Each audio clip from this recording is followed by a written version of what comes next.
Warning: the following podcast contains graphic language that Nancy Reagan and Tipper Gore deemed inappropriate in a civilized society.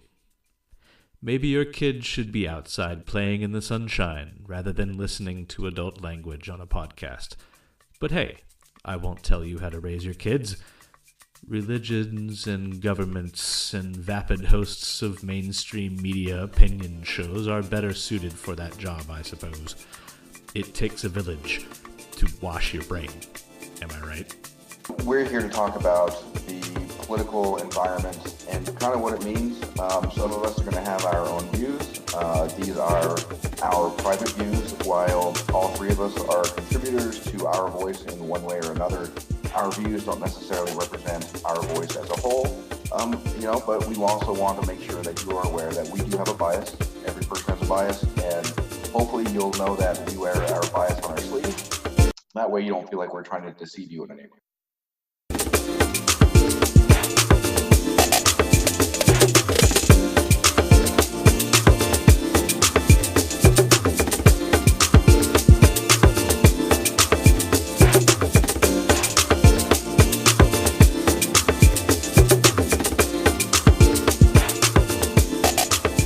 Hey there, folks, and welcome back. It's been a couple of weeks, and we've been doing a lot of changes around here.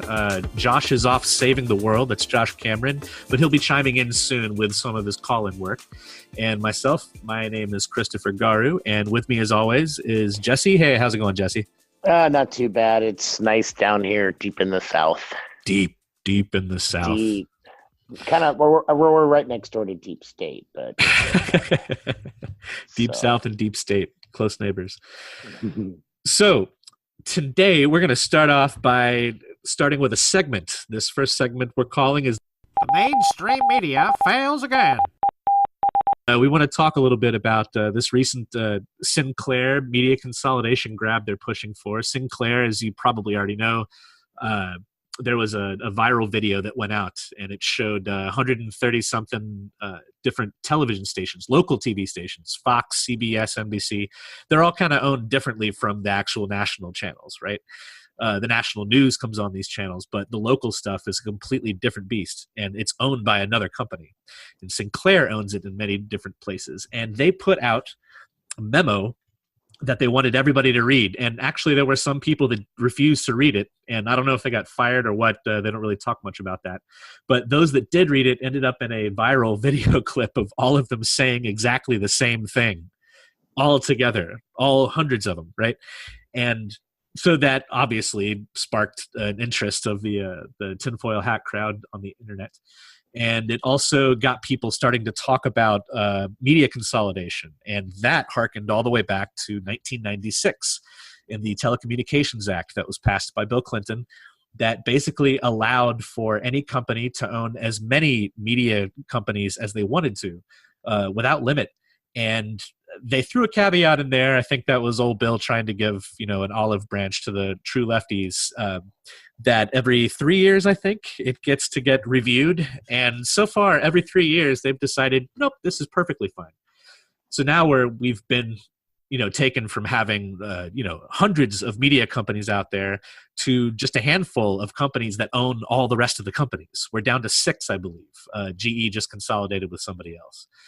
And it's disgusting that it happens, but honestly, it's good that the conversation is starting to come out now.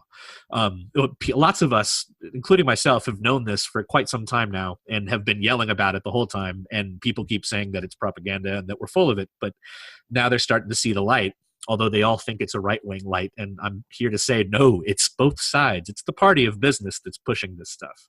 There is no left and right. Anyway, what do you take on that, Jessie?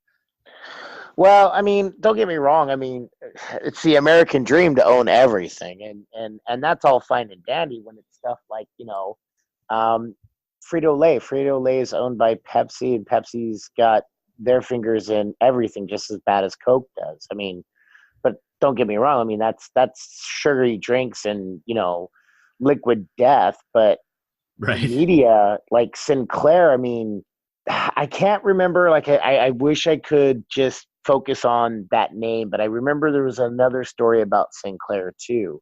not just the media. It had something to do with in Vegas. I think it was Vegas or it was Nevada, but it was roughly along the same lines. I mean, they went in and they bought out the newspaper, they bought out radio stations just so he could, propagate what he wants to put out there. And that that clip that went viral was just so eerie. I loved it. There was very little to no editing of that because all they had to do was just sync them up. Yeah. I'd like to go to Best Buy when they've got their damn TVs out on sale or whatever, where you got 50 or 60 TVs and just play one TV for one station and just line up all the TVs and start them playing all at the same time. It reminds me a lot, if you remember Jon Stewart, when he used to host The Daily Show. He was trying to lambast the rest of the media all the time, and he would have at least one show a week would have something like that, where he shows all the anchors of Fox or all the anchors of MSNBC having exactly the same lead-in with slight variations on the words they use, but they're all saying the same thing. Like, it's so eerie.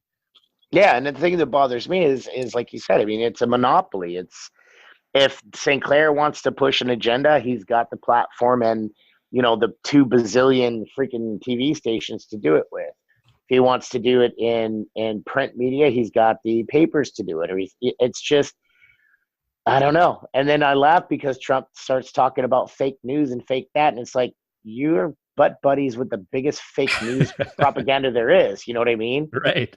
It's like, I don't know if Sinclair's got, cheese residue around his lips or if, I just got a dirty visual of 2 old men going at it. Oh. God. Yikes. Yeah, Sinclair's named after Julian Sinclair Smith, I just found out. Yeah, like I said, there was a big thing where he did that in Nevada. He bought the local paper and then basically sent in people to headhunt and push out reporters that wouldn't toe the line and push the whatever agenda they wanted to do. Sinclair is very, if I remember correctly, very Democrat. Yeah, actually he is. But, I mean, it doesn't matter. It doesn't matter whether it's Republican or Democrat. There's certain things that should be off limits, like Canada. Canada, when we lived in Ontario, they had a very different view. It was a monopoly. Like, there was one cable company. There was one, internet provider. There was, only one place to get power from. And they pretty much were able to dictate prices. And everyone was like, well, what are you going to do?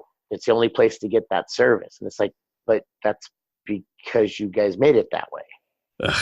Yeah, and I'd like to add, he actually died in 1993, and his 4 sons, as of December 2016, are the majority shareholders of the broadcast group.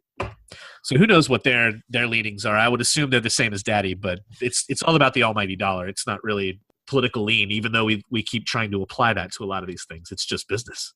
Well, it's not just business, because they do have a political agenda. Like, don't get me wrong, like Josh says, everyone has a bias, and that's strictly human nature. But I'm not, monopolizing every internet web magazine or every internet video source or every internet service provider. Or it might be a little before your time, but do you remember the span of, oh God, it was about 3 years or 4 years where you could get free dial-up internet if you did the ads or you I actually had Net Zero, and I also watched Net Zero turn into $9 a month, which was ironic because they kept the name. They at least call it Net 9, right?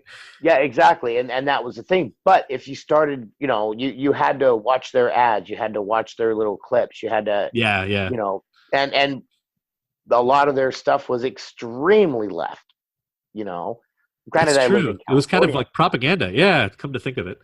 Mm-hmm. I think that act that went through ought to be revoked and reversed, because we need to break up these companies. It's allowing monopolies, right? And monopolies are never good. Like you were saying before with the sugary soda, that they own a whole lot of stuff, and it's kind of not that great. But then again, it's kind of the American dream coming to fruition. But capitalism doesn't work without restraint. And that's why we had Dodd-Frank for the banks. That's why we had the restraint of saying, no, you can't own 5 newspapers and all the radio stations, because then you're dominating the airwaves, and obviously you're giving your agenda and your agenda alone, so people can't make the decision. And that's what's happening with the news too. But see, that's the thing is in one sense it is the American dream to be able to be so successful you can own whatever you want to own. But if you think about it, by doing a monopoly, that's the death of the American dream for everyone else. Maybe I want to have a TV station that just does, 24 hours a day of side boob movies, but now I can't do that because just Jackass Sinclair owns everything. Yeah. And that is another piece of that puzzle. And then but it's just exactly, and it's just going to push everything onto the net. And I think I'm really starting to wonder if that's not what is going to end up happening. But then the essential downfall of that is you're going to have the internet generation where they're going to be like, well, yeah, sure, I get everything off the internet. It's like, I'm still leery of anything I see on the internet, because I saw Bigfoot getting a hand job by Bruce Lee on a website. I don't know if it was real. The shadows look good. You know what I mean? But I don't think Bruce Lee would give a hand job to Bigfoot. But was he making that face after he stomps the dude in the chest? Yes, that angry Asian. Yeah. It was 30 seconds of screaming and hand motions and Bigfoot. So hilarious. Yeah, I don't know. It's just, but like I said, there's lots of stuff I see online. I don't trust. I don't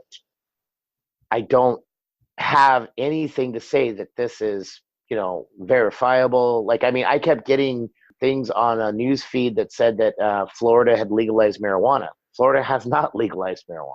Damn. Yeah, exactly. And I mean, well, then perfect example is like we were, to segue in, and then you had, fucking Mr. Roboto in front of Congress trying to smile, and oh my God, I thought Chris Hansen was going to jump out.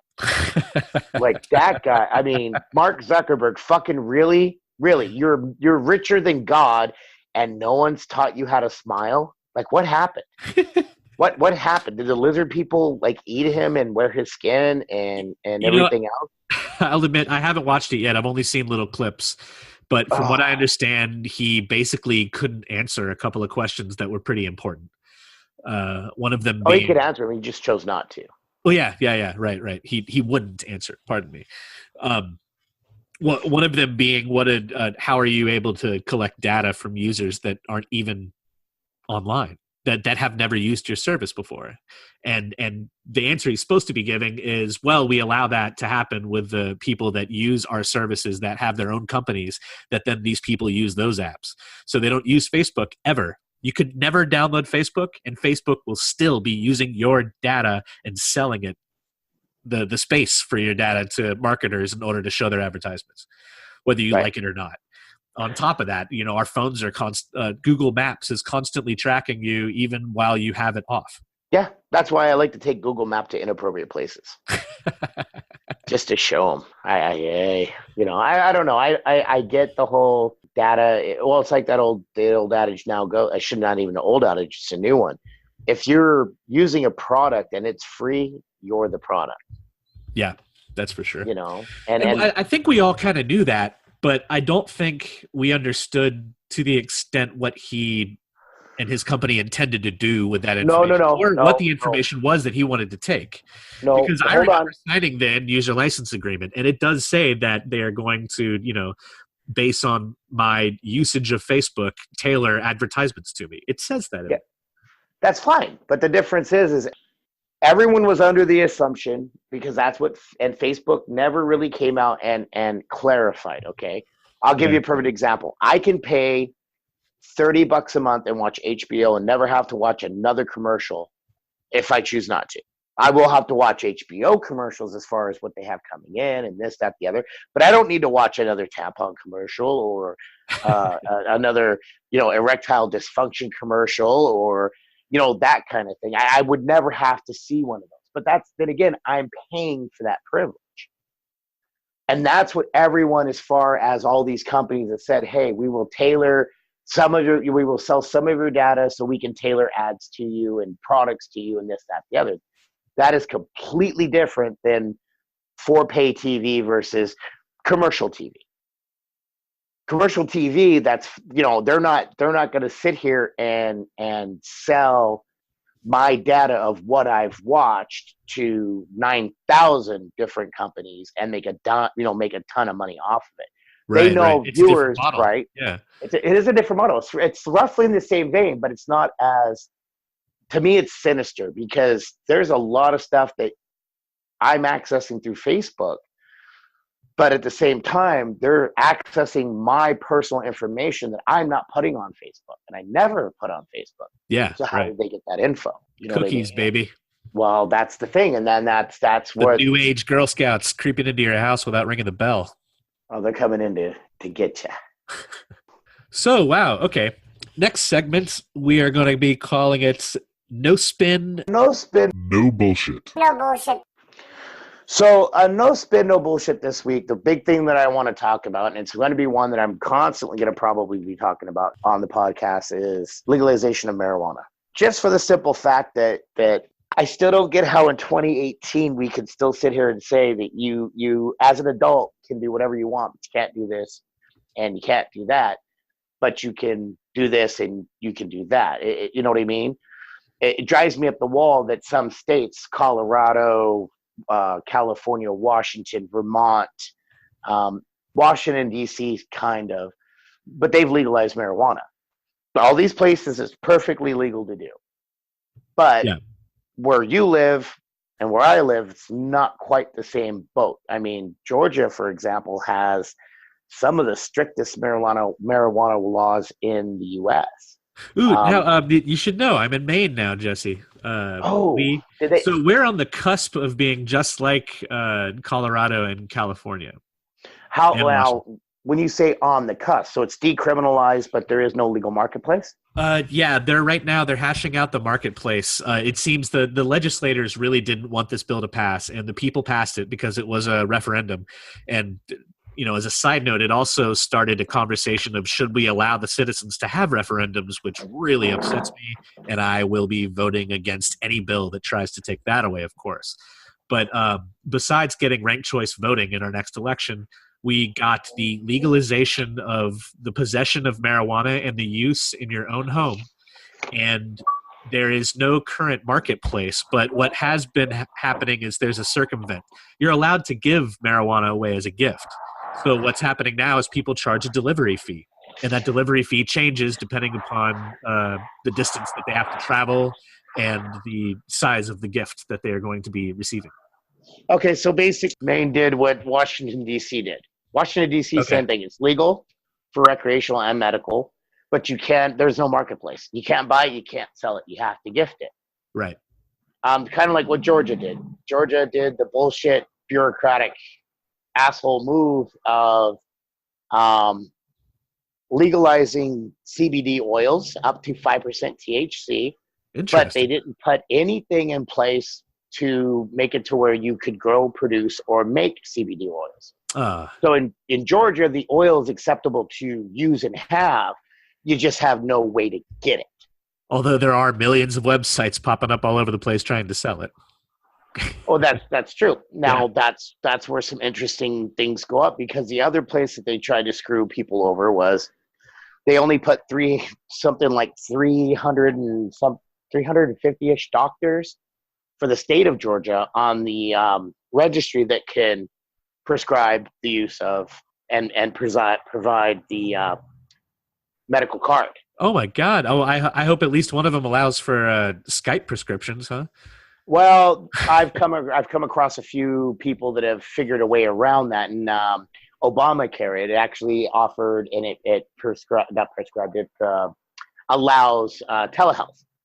So you could find a doctor, say in California, Colorado, where it's legal across the board. Georgia will grandfather that card over or honor that card, but it's extremely hard to find a doctor here in Georgia that is either accepting new patients or is willing to see anyone about possibly giving a card. Man, so it's better than nothing, but it's way worse than what it ought to be. Now, see, I was thinking the same thing, but actually it's worse than nothing.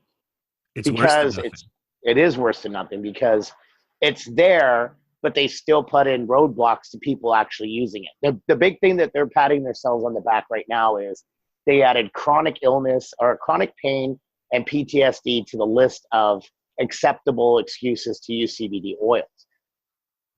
So you've got, I mean, that in and of itself is Those a are good pretty move, good reasons. Yeah. right? Except they purposely did it that way so they won't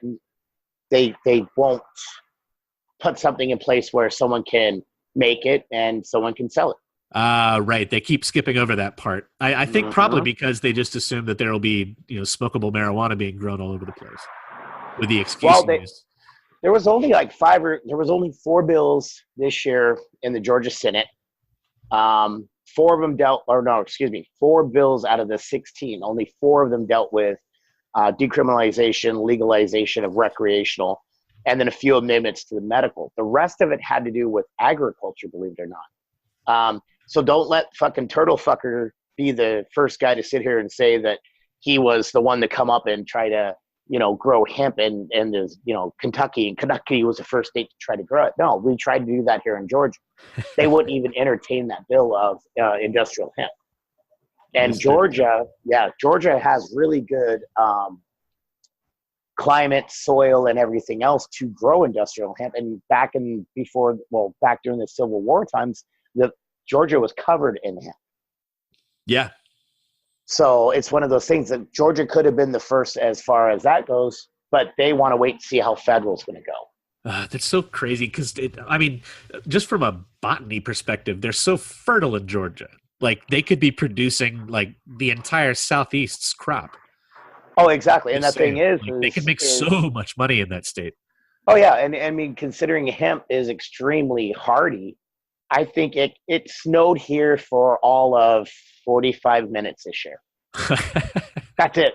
And then cold weather, we had maybe 3 weeks. It snowed here for about 45 years this year.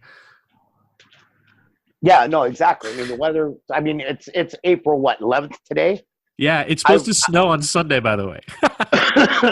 I've worn pants 3 times this winter. The rest of the time, it's been shorts. The rest of the time? Yeah, it's just been shorts. I mean, the weather here is unbelievable. So if you could grow it, you would definitely have it to where you would probably run out of crop space before you would run out of the ability to grow it. That's impressive. And exactly. I mean, and not only that, I mean, there's so much. I'm going to sound all hippy dippy and everything, but there's so much more you can do with hemp. I mean, there's biodegradable plastics. Yep. That work just as good. And diesel, the guy who actually came up with the diesel engine. That was based on hemp oil, wasn't it? Yes, it was. It was based off of hemp-based fuels. Nice. And that's like the cellulose stuff that they do. With kelp. Yeah, exactly. And then the other thing that I saw today was the World Health Organization put its study out on medical marijuana. That was a very good read. Oh yeah, can we get an executive summary? Basically, what they found was that they studied the medical marijuana use in a ton of countries, and basically have come to the conclusion that there is 0 to no risk of addiction. There's 0 to no risk of OD. There's 0 to no risk of complications, side effects, or anything else. And that basically the U.S.'s stance on medical marijuana being addictive and needing more study is absolute horseshit because the studies, you can go back 5,000 years and find medical journals about the use of cannabinoids and use with marijuana as a homeopathic remedy for everything. Oh, totally. Yeah. And that's the thing that gets me is it's like until some rich fucking Republican can make a dime off it, no one's going to get any. And to me, that's absolute horseshit.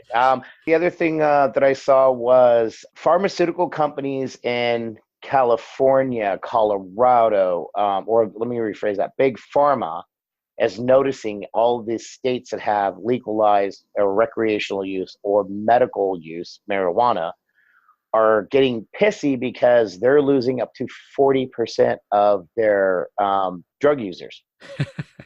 Because, I mean, realistically... They don't need the pills anymore. No, and not only that, they're finding out that that everything that they're getting prescribed a pill for, there's a strain that is naturally made to do it. I'll give you for example, statins. Do you know what those are? Yeah. That's for lowering high density lipoproteins, cholesterol drugs, right? Yeah, statins are cholesterol drugs, and they also affect adrenaline production of your brain to keep your heart rate down. I didn't know about that secondary. Right. Yeah.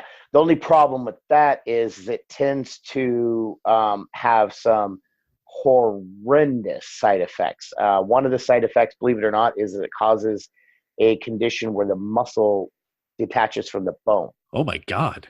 Yeah. Yeah, exactly. So, I mean, if you've got a loved one who's a heart patient or recovering from a bypass or stuff like that, the first thing they do is they pump them full of statins. They pump them full of anti-diabetic or diabetic drugs, all kinds of shit. And the thing is if you go back and you look, core-wise, it's maybe 3 or 4 meds, but most heart patients are going to be on anywhere from 6 to 10 just to deal with the side effects for the core 3 or 4. Yeah, and now the thing is there's a lot of strains they're finding out now that can do all of it. That can control your heart, can help control stress, anxiety. The big one that really bothers me a lot is when it comes to kids with epilepsy.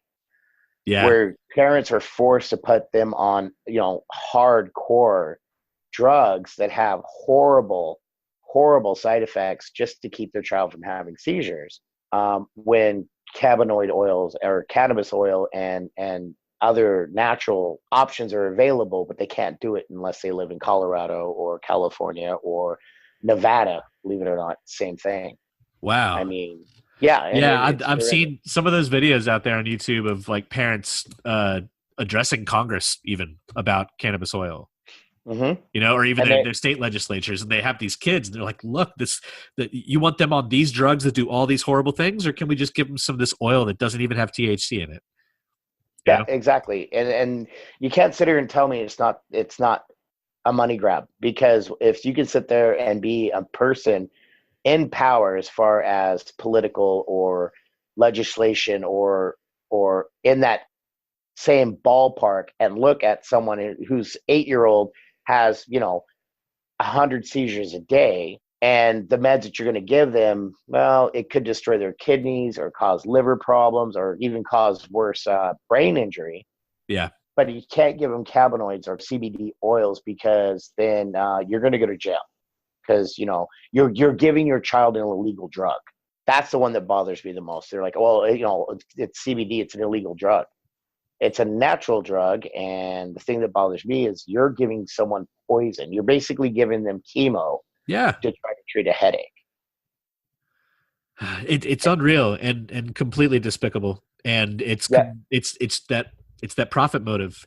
If you have stuff like that, if you have government running on profit motive, if you have medicine running on profit motive, you may end up with some pretty interesting advances made, right? Because people are really pushing. But to be honest, I think those advances would come about anyway if you didn't have the profit motive being the driving force behind it. If it was just simply keeping people alive, they would make totally different decisions, and they would still innovate. But then again, you got to remember, that's why Pfizer and the big pharmas, they're not working on any new antibiotics. Right, because they just want to treat you. They don't want to cure shit. That's why diabetes still exists, and for kids, right? Exactly. Oh my God, every time I see those ribbons, I feel bad for the people that those ribbons are supposed to be helping out. Like, people buy it, the money goes towards something. But how much cash needs to go into research before you realize that they may have already figured this out, and now they've patented it and covered it up again? Well, exactly. I mean, and it's scary when you start thinking about how people can sit here and say, like my kid had to go through the DARE program, right? And I told him, you know what? We talked about it. I said, by all means, go and listen, because not all drugs are good for you. I mean, meth is not good for you. Acid and the harder synthetic drugs, those are not good for you. They will destroy your body. Absolutely. But remember, when they start talking about, the drug dealer down the street and everything else, I said that the drug dealer you really got to be worried about is the one that wears a white coat and calls himself doctor. Because I could go, like, I've got, a few little knee issues and stuff like that. I don't go to the doctor because I know exactly what they're going to do. They're going to say you need to take this med and this steroid and this for pain and this for, arthritis and everything else. Cause I've been down that road and I know what is down that road. And it's nothing but a lifetime of taking meds. Right. I'll deal with the pain. I'll deal with the swelling. I'll deal with the problems, but I won't take their meds. Yeah. Western medicine has its pluses, and I think it has its minuses, as with anything else. But one of the biggest minuses, though, just to get back into it, is the fact that they're overlooking natural drugs because they wanted to synthesize things so they could control production and control the sale and make the most money that they possibly could. I mean, they make money by doing more research, right? They get grants. The government ends up making them not have to pay any taxes. So why would they just offer mushrooms as a psychiatric drug and learn how to use something that can be literally grown in my basement? I'm not growing it in my basement, but it could be. No, it could be, exactly. But instead, they'd rather come up with MAOIs and other things that end up screwing up the synapses in your brain and leaks out the serotonin. I don't know. It's like a 5-year-old with a chemistry set. And I know these people are geniuses. Don't get me wrong, but look at what they're doing. They have 500 side effects and 3 benefits. What the fuck is that? But my favorite is how they're able to push that through, knowing that the side effects are that horrendous. Yeah, may cause death, but you won't stutter anymore in public. Yeah, right?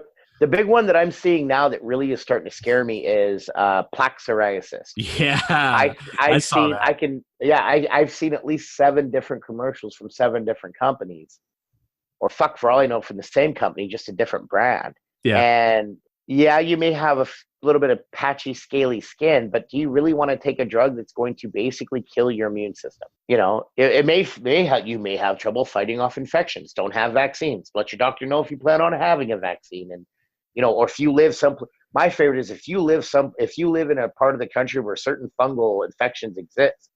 To give you an absolute flip of this, okay? You ever heard of the Emerald Cup? Yes. Okay, so they just had their 2017 festival, a few months ago. It's a 2-day festival.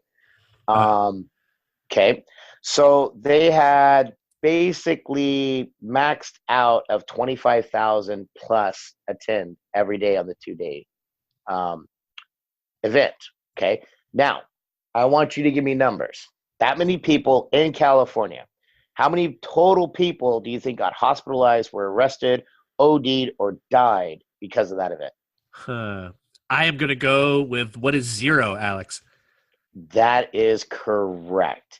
They had 0 arrests. They had 0 hospitalizations. They had 0 ODs, even though these people were at an event where they were able to consume cannabis or edibles or smoke weed or drink teas or do of it. Now, that being said, let me give you for instance, what do you think that average number is for arrests at a standard, typical NFL game?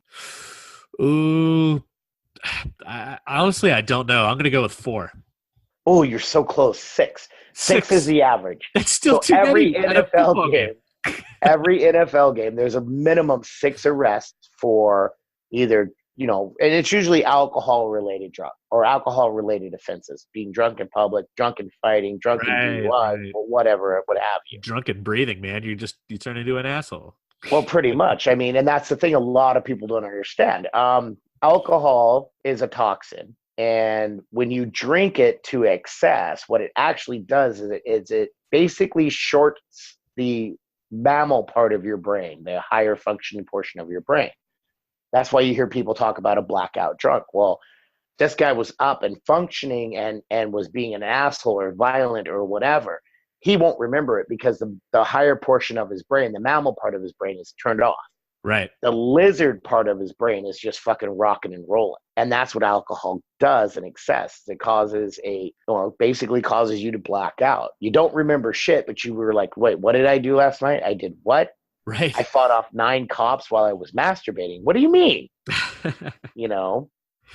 Yeah, I've definitely personally I have blacked out several times in the past, and so have I, and it's scary as shit. To be honest, it caused me to stop drinking altogether for a whole year, and now I'd keep myself to a limit because I don't like losing complete control of myself. Well, exactly, and now what does that tell you is that in our country they're more than willing to sit here and let you, go down and binge eat 42 fucking Big Macs, even though it's going to kill you. Right. Or let you drink as much alcohol as you want, as long as you don't drive and as long as you're not in public. I can sit at home and hook myself up to an IV drip filled with vodka and no one can say shit. Whew. Yeah. But if I want to, have a little herb or make some edibles or make some brownie, you know what I mean? No. You're going to jail because that's illegal. And, So the last thing I want to leave you is this. I want you to think about this, okay? We're spending $50+ billion a year. In 2016, there was 653,249 arrests. Wow. For possession of marijuana only, that was 574,641 in the U.S. That's 89%. 500,000. Wow. Yes. The federal, state, and local prison population in the United States as of 2016 was 2,157,000 people. And a majority, 60% or more of those people are in for simple drug possession charges. For not affecting other people. Correct. So for every 42 seconds, there's someone arrested in the United States and is arrested for having or possessing marijuana. And we're not talking large amounts. Going back to what I was saying about Georgia. If you get caught in Georgia with an ounce or less, it could be up to a year in jail and a steep fine. Oh my God. Correct. If it's if it's over an ounce but less than, or 2 ounces and under, can get you 10 years. Anything over, yes. Anything over it's like 2 ounces to 10 pounds. And then anything over 10 pounds is considered trafficking. And it's insane. It's insane the industry that they make around it. I know for a fact that people have to go through certain drug programs where you lose your license, you lose your insurance. It is absolutely just a huge money grab as far as I'm concerned. It's definitely make crime. you go to Narconon, but then you realize that the drug you just got busted for is nothing compared to the lives these people have had to experience. The other thing that I want to say is I'm sick and tired. I'm in my mid-40s. It's 2018. It's time to stop believing in make-believe bullshit. It's time to stop letting some fucking morals you took out of a goddamn comic book as far as I'm concerned, it's a goddamn comic book. Take your wacky ass morals and shove them up your ass unlubricated and leave the rest of us alone. You don't want to do this. You don't want to do that. You don't want to have access to this. Fine. Don't do it. But stop pushing that bullshit on the rest of us. You don't want to drink?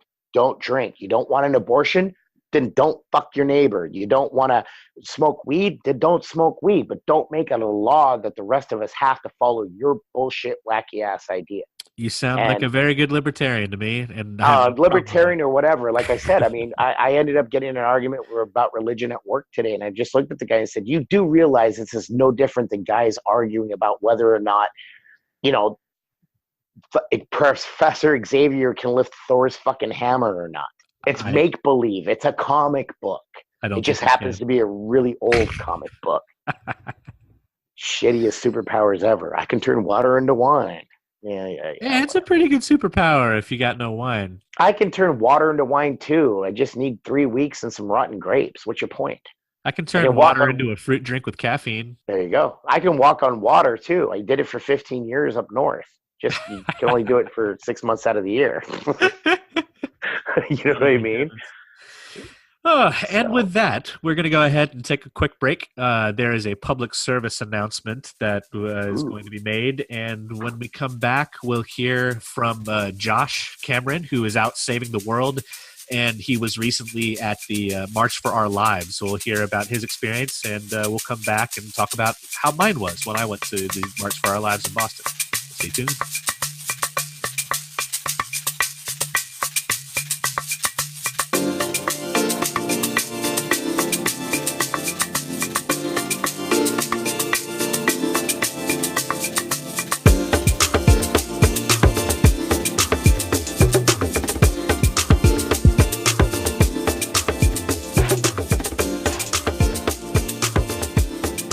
So about 6 weeks ago, I came to Corey Henderson, the director of technology for Our Voice USA, and I said, "Hey, man, people are talking about this Paul Ryan guy, and people want to like contact him immediately and give him a piece of their mind, but they have to figure out like what district he is in, or figure out what kind of address if they were going to use the Our Voice app to find his phone number." So I was like, "Is there a way that we could search for a name or something?"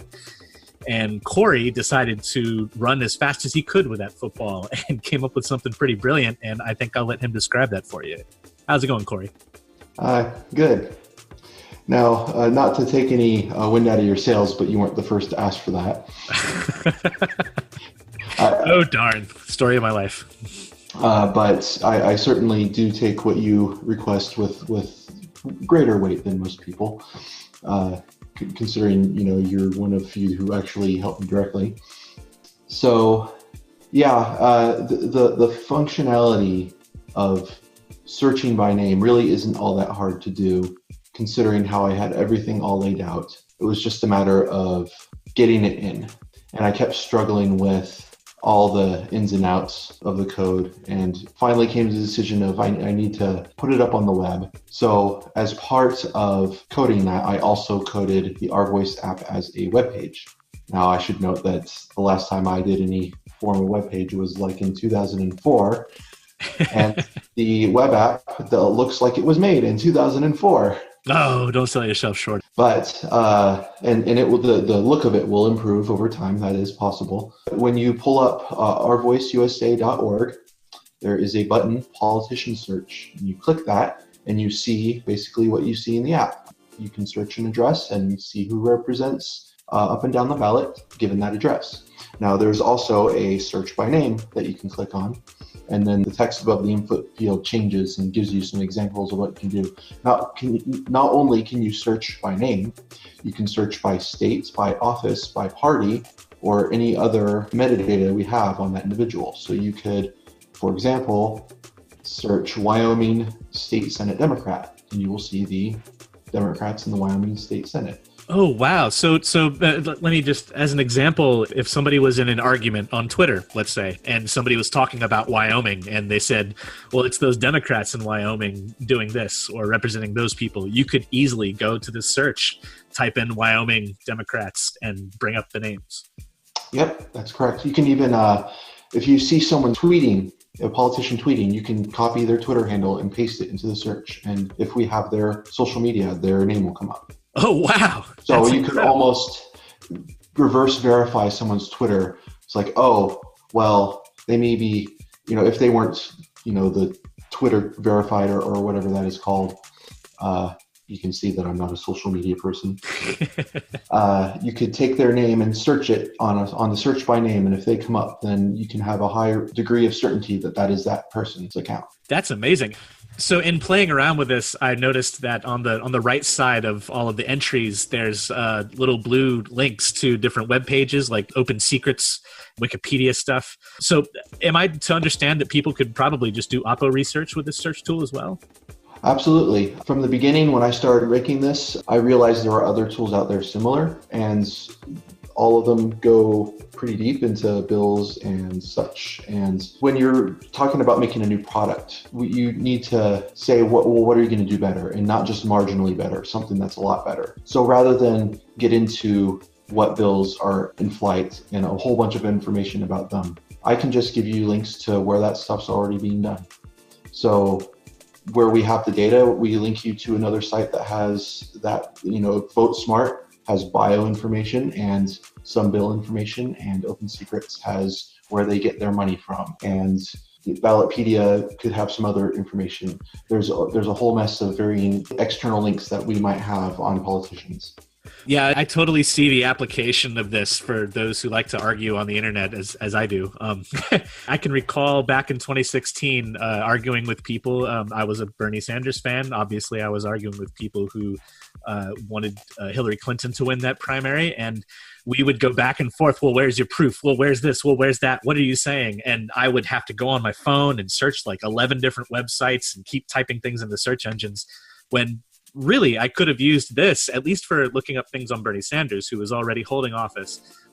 Everything would have been able to get searched through that. And so I foresee in the 2018 primary and subsequent election at the end of the year, and even in 2020, this will be invaluable for people who are trying to one-up each other on how much they know about these politicians. Right. And so for that research and Oppo research and general data, I provide the external links. And where I said that, you can't just be marginally better, you have to, be a lot better to be viable. And if I don't do that kind of data, you might ask, well, then where are we going to shine?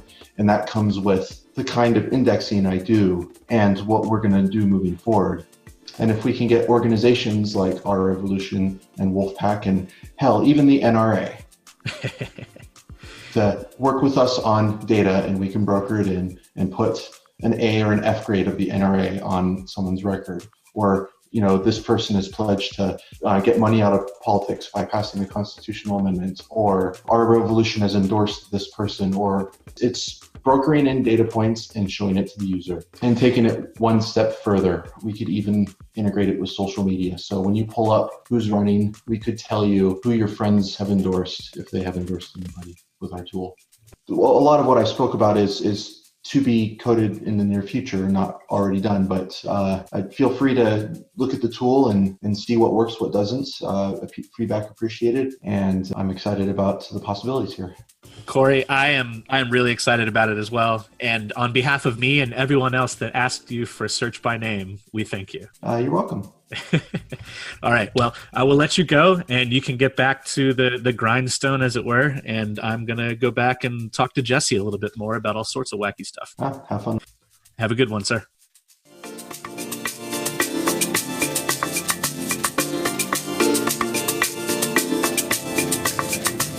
The March for Our Lives was inspiring that so many people showed up.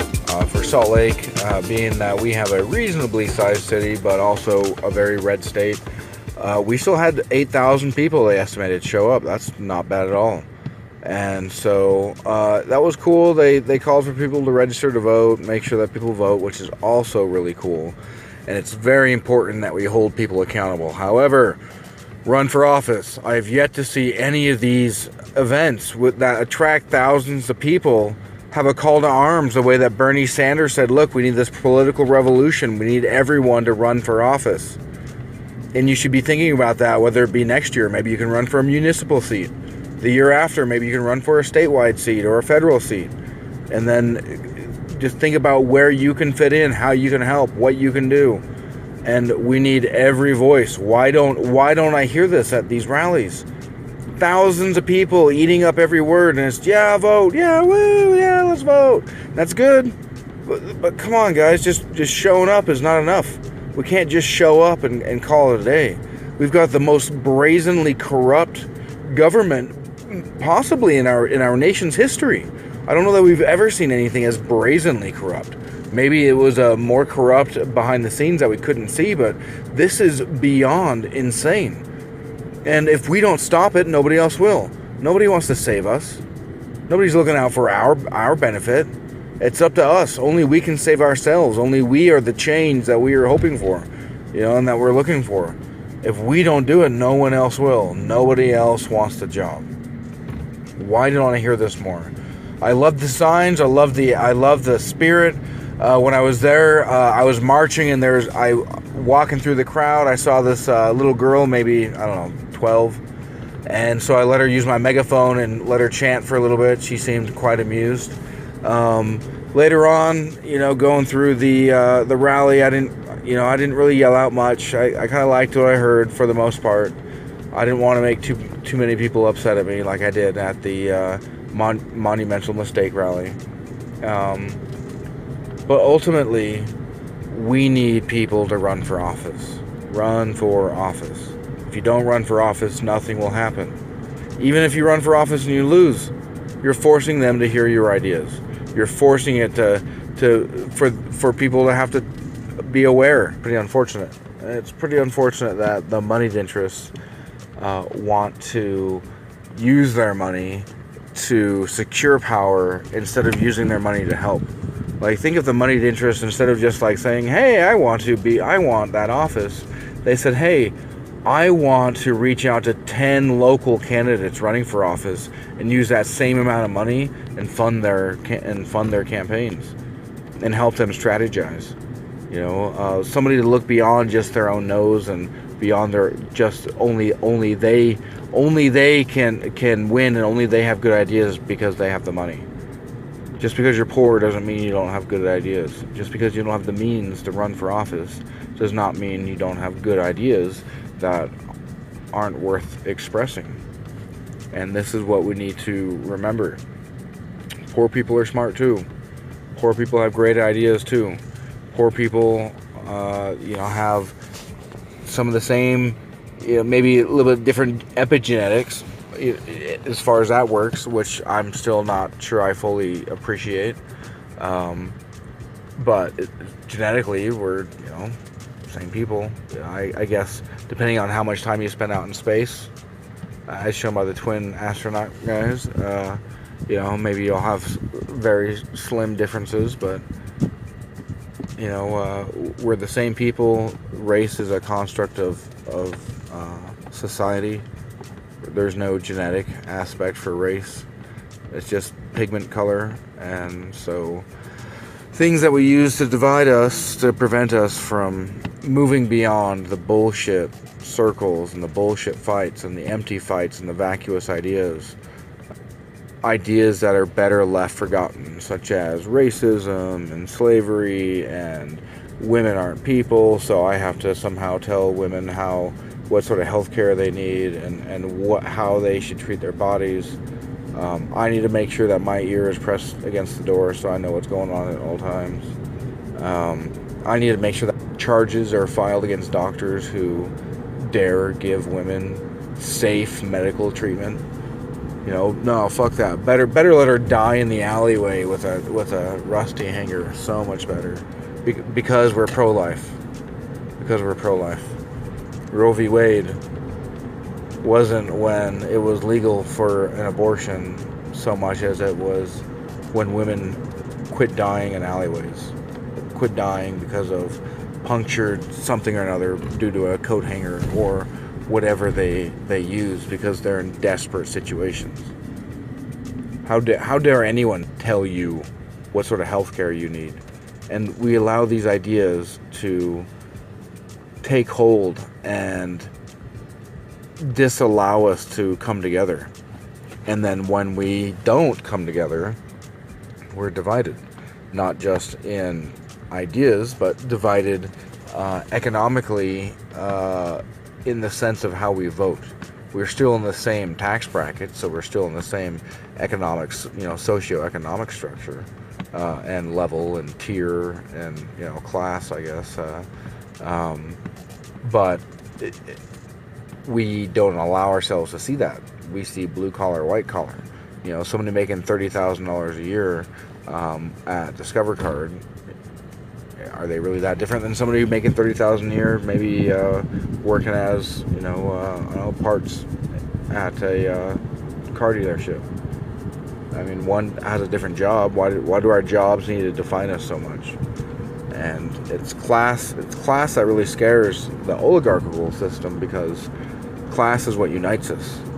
Class is what ultimately defines us. It's what allows us, class effectively shows how much access to wealth you have, and how much access to wealth means, at least currently, what sort of education you can get, what sort of doors you can open for jobs, no matter how stupid you are, what sort of political will you can manifest. And so the more social we become, in the sense of socialism, democratically executed, the better we'll be. The better ideas that the more we crowdsource ideas, I think the better we'll be.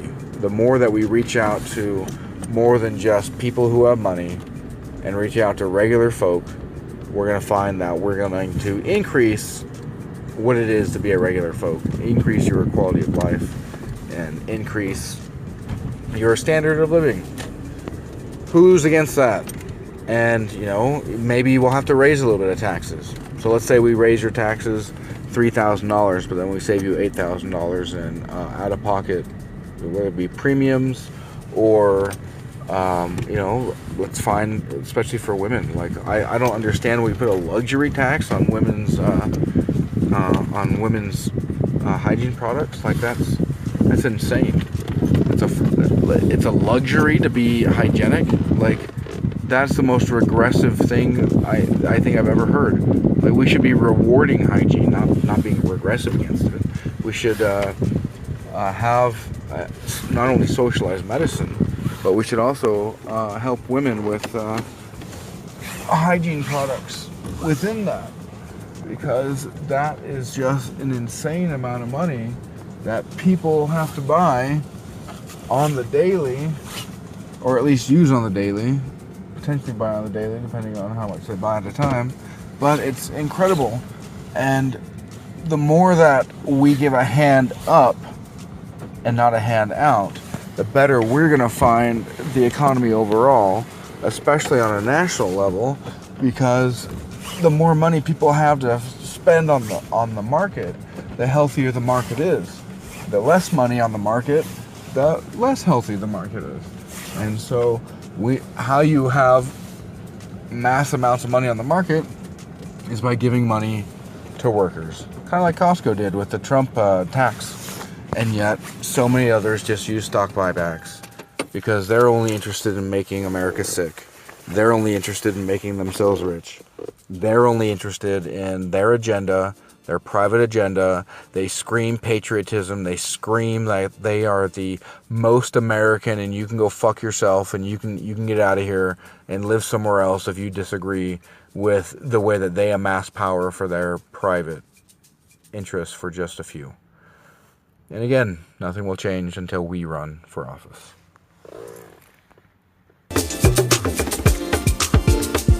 Wow, March for Our Lives. That was Josh giving us the lowdown of what went on when he went to it in Utah. Jessie, I don't know if you knew this, but I actually went to the March for Our Lives to try to help spread the word of Our Voice USA to some activists out there. And I went to the one in Boston because it was much larger than the one we had here in Portland, Maine. Well, how did it go? It went pretty good. I had no idea how nervous I would be passing out simple flyers to people. It had our QR code on it, and if you shot it with your camera, with the camera on your phone, it would let you download our app, which is a free app, and it lets you look up politicians and stuff, and do canvassing among other things. And so I started passing them out, and my girlfriend and I were out there, and she leans in and she says, "I'm really nervous, and I don't even know why I'm nervous, but I'm having a hard time just cold talking to people." And I said, "Yeah, me too." So we started making a game of it, and every time I passed one out, which I would just suck it up and yell at somebody, I said, "Hey, how's it going? Take this." And as soon as they took it, I got a point. And then she had to go do it too. So all in all, we still have a few left over. But it was good. And there were so many signs out there, just like Josh was talking about. There were such great signs people made up.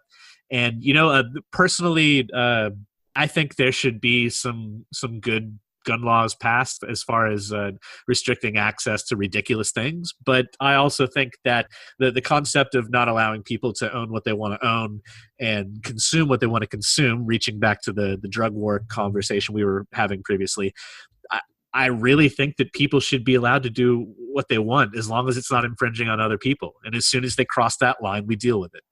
And maybe that's not the best way to do it, but that's kind of how I feel. So I'm all for, making sure people can't have rocket launchers and grenade launchers and actually fully automatic weapons or even military grade things. Because we should all know the AR-15 is not a military grade weapon. It's a military style weapon, but it's honestly not the same gun that people took into combat. And Josh can testify to that.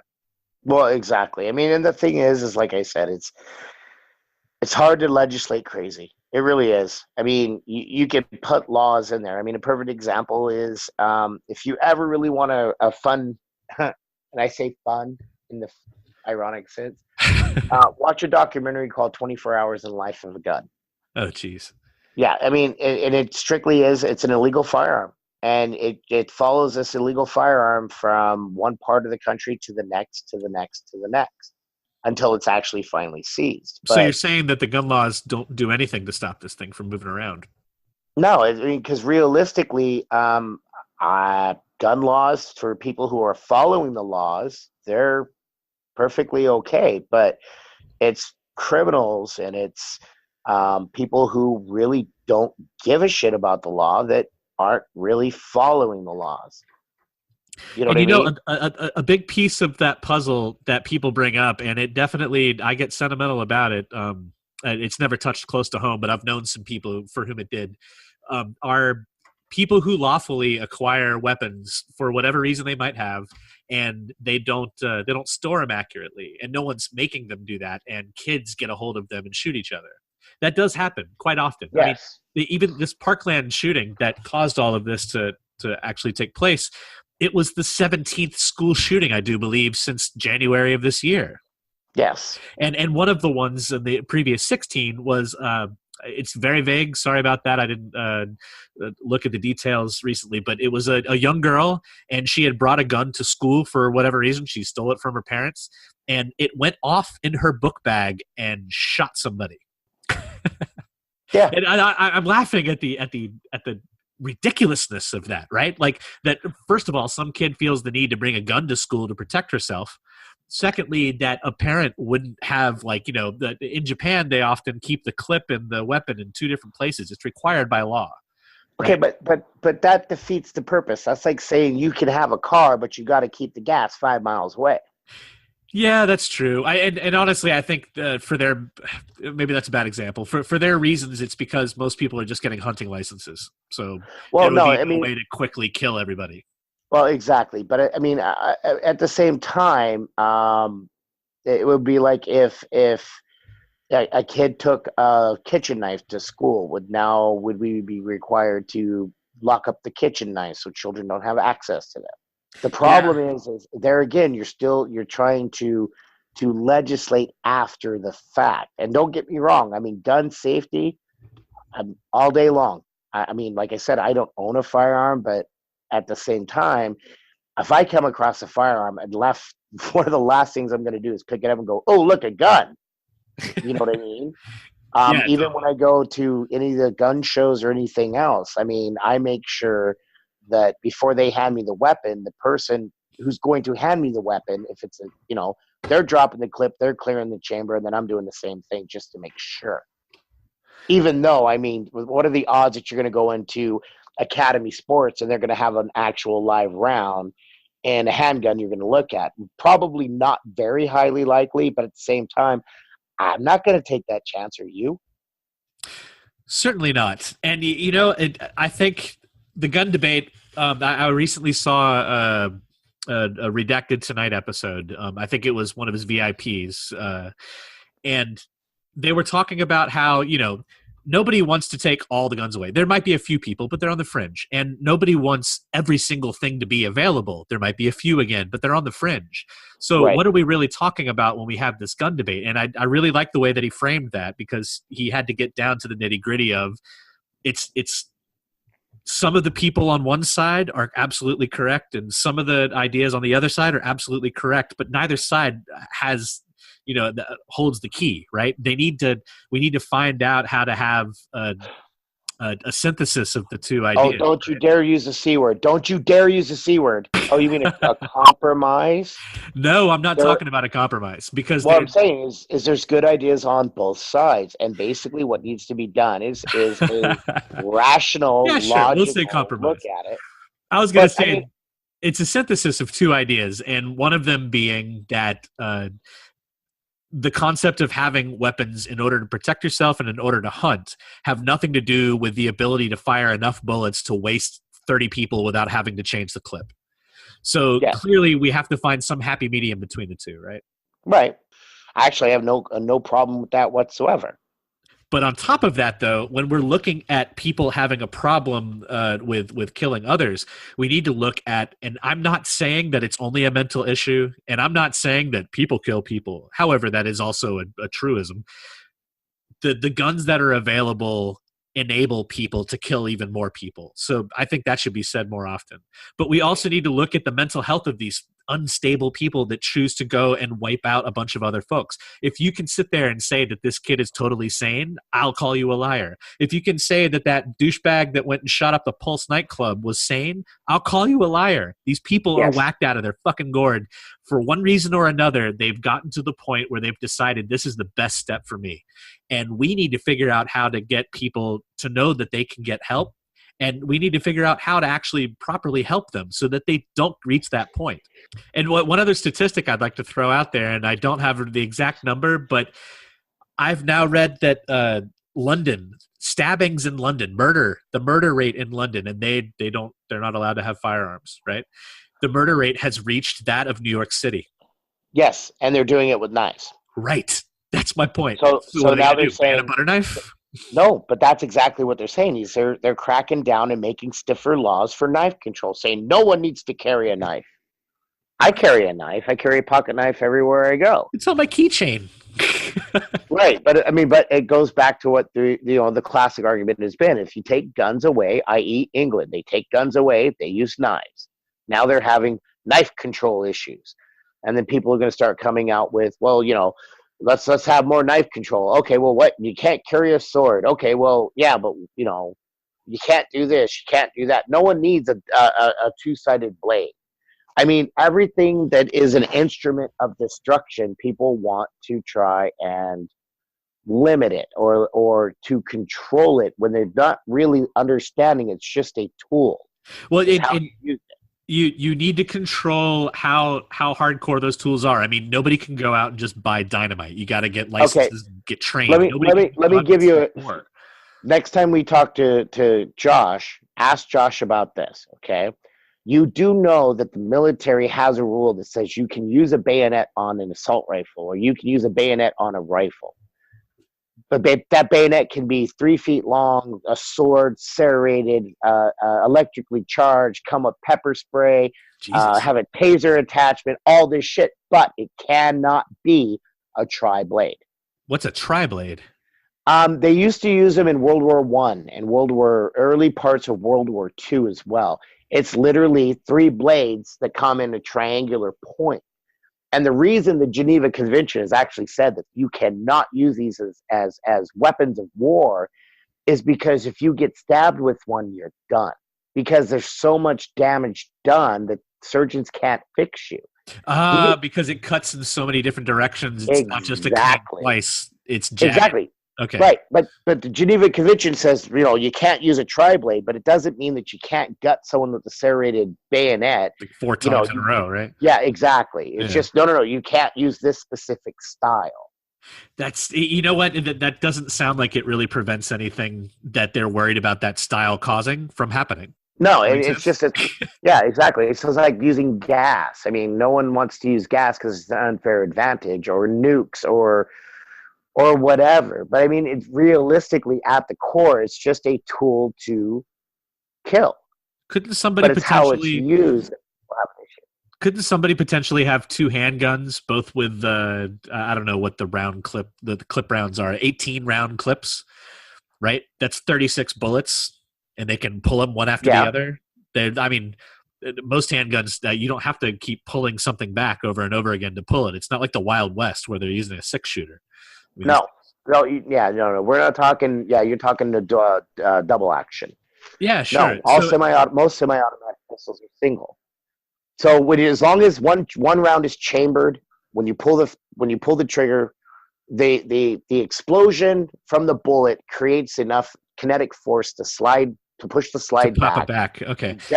Exactly. Imagine that same poor kid that killed all those poor kids, and okay. I don't agree with his action, of course. I mean, what kind of psychopath would? However, I still feel a little bit of sympathy for the shooter. I do, because something happened along the way that took this soul and turned it into a piece of shit. And maybe there's no way back. But I just wonder, could he have done the same damage with just 2 handguns? Because all we're talking about is stopping him from having a military-style rifle. You know what I'm saying? If he had 2 9mm, could have gotten away with he could have done the same amount of damage. Yeah. Right. So what He could have got away with a hell of a lot. No more 9mm. You know what I'm saying? Like, yeah, it has to be something that comes from both ends, and it has to actually do something besides just no more bump stock. That was such a pandering, nonsense, stupid fucking move. Like, didn't you mention that there's some kind of a trigger thing that's way better than a bump stock for multi-bullet it's fire? called the echo trigger. Yeah, echo trigger. Right. So are they going to ban that now too? They haven't even talked about banning that yet. Right. I mean, and half the people on the Hill know what the fuck that is. No, because they live in their nice little insulated worlds. But going back to like you were talking about with the nightclub shooting, right?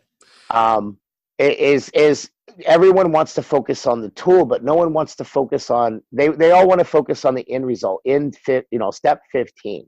They don't want to look at the 14 steps it took to get there. They had 40 opportunities. Law enforcement, sheriff, who have you, had 40 chances to stop Lakeland. 40. And you know what? Let me cut you off there for 1 second. That means that it's time for the next segment as you're talking about it, and it's called What the Fuck Don't They Want You to Know? Don't they want you to know? And what the fuck they don't want us to know is that the FBI knew this guy was going to shoot some stuff up, and they just listened to his dad for 5 minutes. Okay, go ahead. Yeah, well, exactly. I mean, and that's the thing is there's too many of these shootings that to me, honestly, it's almost like we were talking about before the podcast, Fahrenheit 451 and all these 1984, all these very, very scary stories, but these assholes are taking it like a playbook. It's almost like they're trying to scare us to the point to give up all of our freedoms. Like I said, I don't own a firearm, but at the same time, I'm not sitting here saying that no one else can. But if you bought that gun lawfully and you're following all the gun laws and you have that weapon, you're a lawful gun owner until you use that gun to kill someone. Now, if that someone is breaking into your house, now we're talking different circumstances, right? Right. But if you took that gun to work to show all those fuckers at work who made fun of you, now you're a criminal. I mean, and that's where that line is. And that's what a lot of people have to understand is it's not step 15, it's step 1 through 15. How do you circumvent that and break that chain so it doesn't get to that final step of whether it's a school shooting or a workplace or I don't know, the perfect or Aurora, the guy, he went through I think 4 different places trying to get psychological help, saying I'm not right in the head, I'm gonna snap, I don't, something's not right. Again, lots of times and lots of chances to step in and intervene. But why didn't it happen? Why did it continue on to that final step? Nobody may ever know, and you can blame the system for not being diligent enough. You can blame people becoming complacent in their positions of power, or even like the person who receives these complaints, right? Like they're lazy. I don't want to say that all these people died because of simple laziness. Of course, there's so much more going on there, but if people are looking for help and they're not getting it, then you've got to blame the system that they're looking for help within, right? It's kind of like blaming the VA for all these people having PTSD problems. No, you blame the VA for having an archaic fucking system that probably wasn't even very good in the 1600s. Well, perhaps that's the same problem with people being able to get mental health issues cleared up for themselves, Well, exactly. I mean, we got to get rid of that stigma. You know what? Life sucks. Life's fucking hard. Life is fucking stressful. If you need therapy, get therapy, damn it. Well, exactly. I mean, but the other, but on the other flip side of that is I think a lot of people are scared to get therapy because of the whole satanic panic, false memories, false this, false that. They don't trust psychologists. They don't trust therapists. They talking about your feelings makes you a pussy. You know what I mean? So all of that's got to change. Yeah. Suck it up. There are days that I don't feel confident. There are days that I may be a little depressed. There may be this or maybe that, and a lot of the key issues can be brought down to 4 or 5 issues. Period. Is something's not going right in your life, whether it's relationships, whether it's your job, finances, this, that, the other. But realistically, unless you win the lottery or you inherit a butt ton of money because you're a Warren Buffett's illegitimate bastard, You're never going to have Fingers enough crossed. money. Exactly. You're never going to have enough money. You're never going to have enough time. So come to terms with that, and that eases a lot of stress right there. You know, Absolutely. and it's just keep in mind that, I mean, it's life. No one gets out alive. And the other thing that I'm going to say is, you know, learn to take a joke. If you don't learn to take a joke, life will make you learn to take a dick. Ooh, So pick one. Oh my goodness. Could you say that quote one more time for me? Learn to take a joke, or life will teach you to take a dick. I'm definitely going to use that as a tag. There you go. Goodness.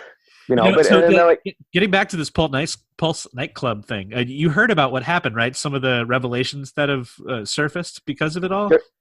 I've heard some, but then again, it's almost like the next one happened, and the next one happened, and the next one happened, and it's like, oh, okay, now no one remembers Pulse. Yeah, right. Because people are still talking about Vegas and how many shooters might have been there. But back in the Pulse, the FBI, it turns out that the father of the shooter, right? He'd been an informant for a couple of years with the FBI, and he'd been informing on. I guess he knew who some Afghani terrorist plot makers were, and so he was helping them try to catch them.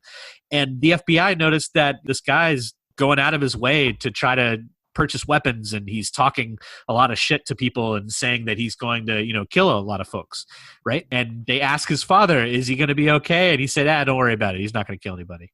He looks for a club that is called what they call a soft target, meaning that they don't see any weapons, they don't see any cops, and there's likely nobody that's going to put up a fight if they go in there to kill, which is part of what the right wing is trying to say is an issue because they have gun-free zones. But if you put a big sign up that it's basically saying, guess what, no one's shooting back. I'm not saying that everybody should have a gun. I'm just saying that if you publicize it, that might be a bad idea. Let's throw that out there. Yes. This guy, the official narrative right after people died at Pulse was that he had been at Pulse several times and staking it out, and he was a closet homosexual, and that he wanted to kill other gay people because he was Muslim and he thought that that was bad. And there were other people that were yelling out he was definitely doing this for ISIS, and he even said that he did it for them. And now it comes to turn out he was doing it for ISIS, and Pulse was his third choice. The other two bars he was looking at were not gay bars. This had nothing to do with the homosexual community. It had everything to do with unarmed people getting shot because he wanted to get his jollies off on this. And he's a psychopath. Okay, I got to throw a flag on the play here. All right. So you're telling me that my government, the FBI, the people who are supposed to be, the BAU and super ultra fucking smart, and they catch serial killers, and they make really good movies like Silence of the Lambs, and for fuck's sakes, they solved a 2,000-year-old mummy case not too long ago with figuring out who it was. So you're telling me their informant, who they were pumping for information on for terrorists in a foreign country, actually happened to have a terroristic son who then permitted and was allowed to perpetrate a terrorist act in America on U.S. soil? They watched him purchase the weapon, dude. That may not be written in any story, but think about it, right? They see me purchase bubblegum. They saw me buy condoms a couple of years ago. According to the internet, my FBI guy who watches me on my phone is probably crying from the porn that he sees me watch. But they didn't do, you know what I mean? So it's one of those things. It's like, wait.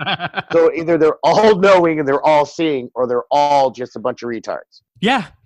And you know what? I'd have to say it's the former, even though I love to try to say it's the latter. But they're not. I mean, it's very difficult to become an FBI agent to begin with. And if you're an NSA analyst, look at Edward Snowden. Guy's brilliant, right? So these people are paying attention, and they're paying attention, again, I really think it's wherever the money flows. Okay, so now here's for their buck, they're not going to pay attention to it. Exactly. So if they are seeing this and they are not intervening, they are not here to protect you. It's like they're complicit almost. Exactly. They're here to, like you said, they have their own. Well, I shouldn't say much. I mean, it's the FBI. I mean, J. Edgar Hoover was a cross-dresser who had files on everyone in the known universe at the time. And by the way, there's nothing wrong with being a cross-dresser, but when you're hiding it and attacking people for doing the very same thing, that makes you a hypocrite and a piece of shit. So just to be clear. Oh, exactly. Yeah. But I don't get it. Like, I mean, there's a few other cases I can't remember. I was trying to do a little bit of research on them for this topic, but I can't remember the guy's name, but they basically used an FBI undercover sting operation to bust a terrorist cell. They were all happy about it. But the problem is the FBI agent who found a mark and said that this guy's a budding terrorist. He's the one who showed them where to buy the stuff. He's the one that helped them procure the bomb-making materials, and he's the one to push the guy into building the bomb in the first place. And then when he built the bomb, then the FBI swoops in and goes, "Look, we caught a terrorist." Jesus. Oh, you caught a junior FBI agent. What are you talking caught about? a gullible asshole who probably would never have followed through with anything until you pushed him all the way over to the edge. You know, exactly. They've been using what is it? They had all this extra leeway that they gave law enforcement right after 9/11, part of the Patriot Act, to be able to go after terrorists and be able to monitor people and stuff. And you know what most of law enforcement did with that? They didn't monitor terrorists. Every now and then they'd throw up a story of some idiot with a bomb in his shoe that didn't go off, or another asshole that had it strapped to his underwear, and that didn't work either. But what they were doing is they were using that extra sideways stuff to bust more drug traffickers and to bust more people just smoking in their house, and to create these fake terrorist moments where they found somebody disgruntled. They said, "Hey, you should probably shoot those people up." The guy's like, "I don't have a gun." He's like, "Well, here's some money. Why don't you go get a gun? I don't even know where to buy a gun. Here, buy this gun." Yeah, exactly. They walk in and they create the patsy, and enough is enough, man. Like, why are we even paying these people to keep us safe if all they're doing is just putting somebody else up on the chopping block so they can look good for themselves? Exactly. I mean, when's the last time you heard the FBI catch a serial killer? Well, to be fair, I haven't heard of many serial killers lately. Oh, I can tell you there's quite a few. I can tell you right now. It's not hitting the regular news, but what are you listening to? I just from the stuff that I used to, like I said, I do a lot of true crime and everything else. Canada right now has at least 50 active. I shit you not. Holy shit, 50? At minimum 50. And there's even talk that there's probably a rare one where it's a cross-generational or a multi-generational. Whoa, like a family thing, like parents and father, and son, or something like that. Because there's just a ton of women that go missing in BC. And it's just one stretch of highway. They're just constantly going missing. No different than that's murder, not trafficking, right? Well, that murder. We're talking serial killing. My right? God. Yeah. And same thing in the States. You won't hear much of it, but it's been going on for the last 15 years, the I-85 murder. They still don't know. Look up the onion fields or the killing fields. Oh, my God. Hey, kids at home, we have some research to do. So yes. Very scared of all these people. But a perfect example, like you said, is they would rather focus on drug dealers. They would rather focus on patches. They would rather focus on crimes that they can easily solve because, I mean, realistically, boys and girls, anyone that's listening to this, I've never had anyone walk up to me on the street and say, "Hey, man, you want to buy some drugs?" Never. Never. This is they're going where the money's at, right? Like if a politician wants to get reelected and they're the mayor, right? So the mayor wants to get reelected and he says, "Look what my police force did. They busted 50 drug dealers." Does that have the same ring and the same big pile of drugs and all the people going to jail because of it as we caught a guy that killed 75 people in the last 3 years because my police force gives a shit about your lives? That would never get the guy reelected because they'd say, "But what about all these drug dealers?" Right? They go for what's going to get the publicity. It's serious. I am not an anti-capitalist, but I have to say capitalism gets in the fucking way of justice. It gets in the way of healthcare. It gets in the way of us governing ourselves. Yes. And it really should be left to commerce alone, and it should be completely taken out of the system that we live within. But if you think about it, the black market drug trade or black market drug world is an exact perfect match for capitalism. Of course, it has the same kind of blood in it too. Well, exactly. But at the same time, it's one of those you have, a demand and you have someone meeting that supply. If there's no demand for drugs, no one's going to bring drugs in. So what does that tell you? The problem is people want to consume these drugs, period. And why do people want to consume drugs usually? Because they can. Well, there's several different reasons. And this is just getting into theory because everybody's different. But some people consume drugs because they're trying to get away from trauma that they've had. And they're trying to self-medicate. In fact, a lot of the hard drug users are literally self-medicating. And the reason why is either they have something that happened to them that they need therapy for, or is currently happening to them, like, spousal abuse, that kind of stuff. They need therapy, but they can't afford it, or they have kids and they can't go do it, or whatever the case may be. They're not getting what they need, healthcare-wise.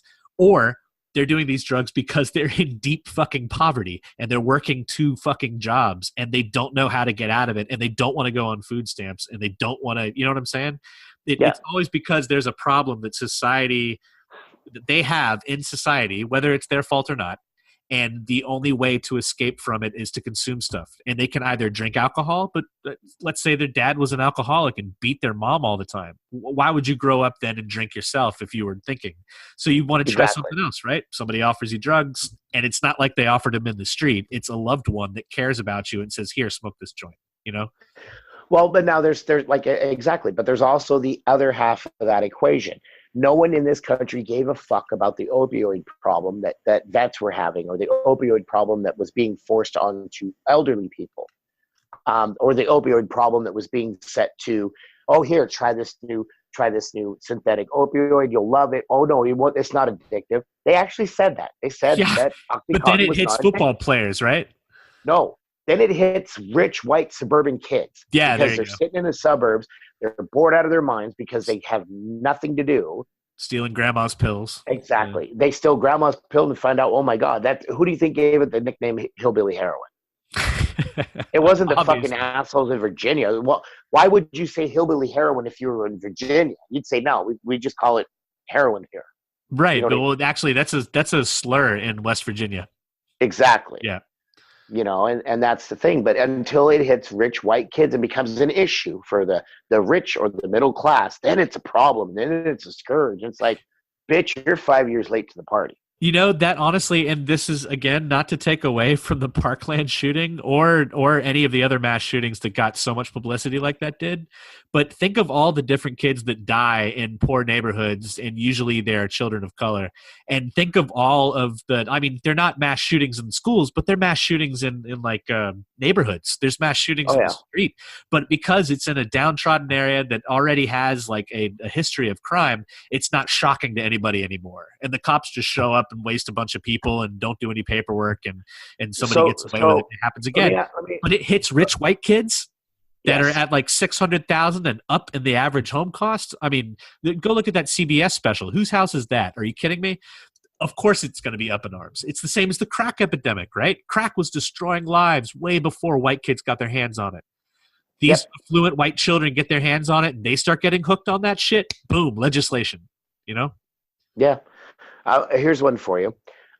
Why is it considered a mass murder event when it's a white guy who goes and kills other white people? Oh my God, it's a tragedy. It's the worst mass shooting in U.S. history, blah, blah, blah.